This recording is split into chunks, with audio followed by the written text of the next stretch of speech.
I find it astounding that the PSNI are trying to obfuscate their own stance on this, and one has to ask why. They were asked a very straightforward question.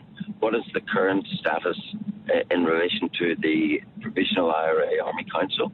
And they said it hadn't changed from 2015. In other words, they still control Sinn Fein, they still have arms, they still are involved in illegality. And then over the weekend, we have this attempt to kick up dust about that. Why? Why is the PSNI? Whose purposes is that serving?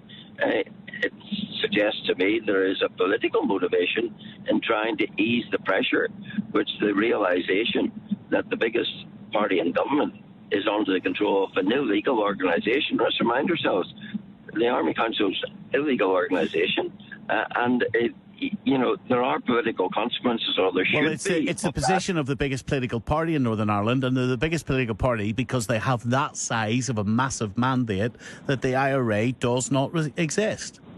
And who, after the last week and previous weeks, could believe a word they say? I'd far rather believe an intelligence assessment, which we're told still stands, which is very clear that this illegal organisation controls a legal party, is the controlling force within it, and that illegal organisation still has arms, still is involved in illegality, and all of that. But Jim, I'm sorry, but this is about accuracy, Jim. This is about accuracy.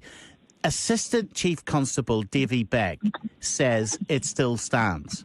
He was given an opportunity yesterday to retract. His exact words were, has not changed.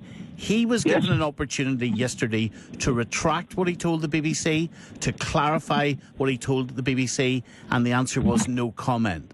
Now, that's from Assistant Chief Constable Davy Beck, but the Central Command of the PSNI is giving a different answer. They're saying no comment. So they're not telling you that it still stands. They're telling you that they won't tell you whether it stands or not. Yes, but that's why I refer to it as obfuscating their own position, trying to throw up dust so as nobody really knows what the position is.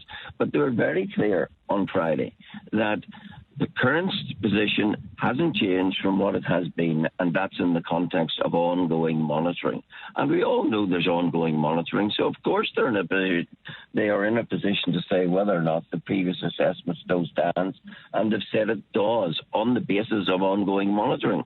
So, it is pretty obvious that now there is what seems to me like a political attempt to diffuse that by playing that down. And the reason they'd want to play it down, of course, is that there are unionist parties sustaining in government this party, which is controlled by an illegal organisation which still has got arms. Well, the police are apolitical. The police are not a political police force now, so that it's not that they don't care whether institutions are up or down. They care about law and order. Well, one would hope that that's the situation, but when they go out of their way to try and dispute their own statement so as to create confusion, then one really does have to ask, what is the explanation if it isn't a political explanation? We asked, what possible explanation can there be? When the PSNI, so that the public know how much we've tried to provide clarity around this, we went to the PSNI and we said to them, look, your public position now is that your statement was incorrectly construed. We said to the PSNI, what is your meaning of the words that you sent? And the PSNI responded, no comment. Well, Stephen, it couldn't be clearer. You asked the question, what's the current assessment about the Provisional IRA Army Council? And the answer came back, it is as it was in 2015, namely that they control Sinn Fein, they have arms, etc., etc. So when they say it hasn't changed, then you're entitled to legitimately believe what was said in 2015 still stands.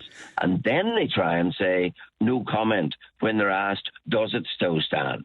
Who is trying to fool who, and who do they think are the fools here? The people of Northern Ireland that they'll have their eye wiped by that sort of obfuscation? Well, you're an MP. What are you going to do to force on behalf of the people of Northern Ireland an answer out of the place? Well, we have NIO questions on Wednesday, and if I get a chance, I will ask the Secretary of State about this situation and suggest to him why doesn't he have an up-to-date assessment, which would be undeniable for all, despite their motivations, which may be political. Jim Allister, thank you. Paul.